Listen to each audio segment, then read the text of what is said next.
Well, is it really possible for us to have what we call calm leadership? Because for most readers, they are so erratic, jumping up and down. We seem to be acting in an uncontrolled frenzy, helter skelter kind of a leadership. This is the last week on Sunday, and we want to talk about, is it really possible to have a calm leadership? By the way, Jesus Christ, I mean God, he was speaking to Moses when he was in such a situation. The Israelites are complaining against him, telling him, "Why did you bring us only to die in the desert?"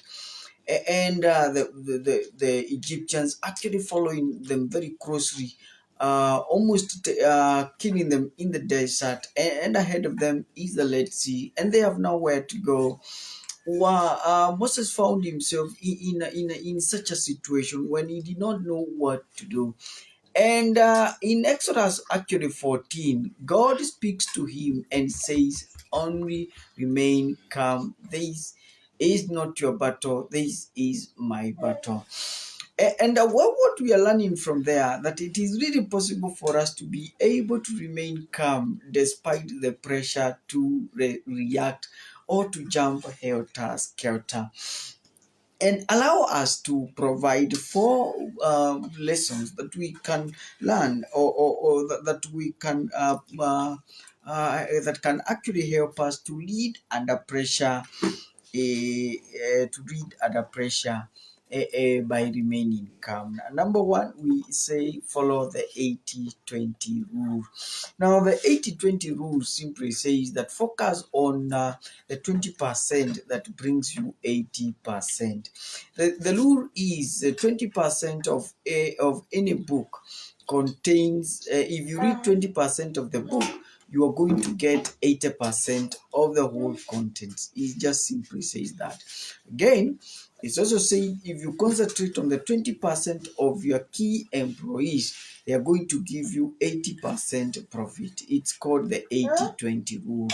And what you are saying, don't fall into the temptation of using your 80% of your time trying to solve problems that you cannot solve, but use your 80%, I mean, use your 20% of all your time solving things that you cannot solve, and use your 80% doing things that actually benefit you. And I think that is wisdom. Number two, adapt. In the midst of crisis, you just need to change the games. For most people, around 53% would actually remain close-minded. And they become rigid. They become what we call dogmatic. They don't want to change goalposts. A dangerous precedents when it comes to crisis. What are we recommending? We are recommending that during crisis, a calm leader will change a goalpost. You'll be able to see this is not going to work or this is going to work. And so there is a lot of openness. There is no close-mindedness. There is a lot of curiosity. There is willingness to learn. There is willingness to know what works and what does not work. And this is what actually David did. He knew what would work and what would not work.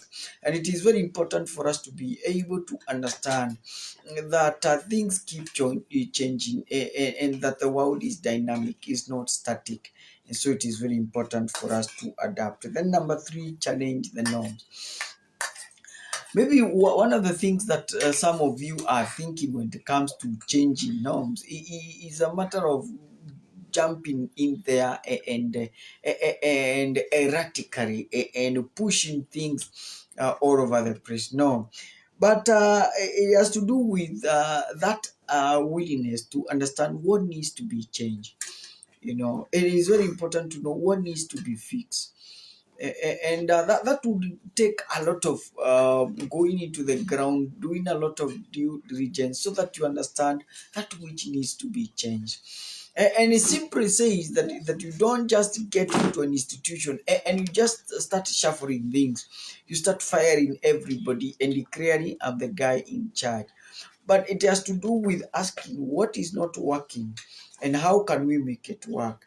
And then once you go in there, once you understand what is working and what is not working and why it is not working, then with a lot of calmness you are able to change whatever that needs to be changed.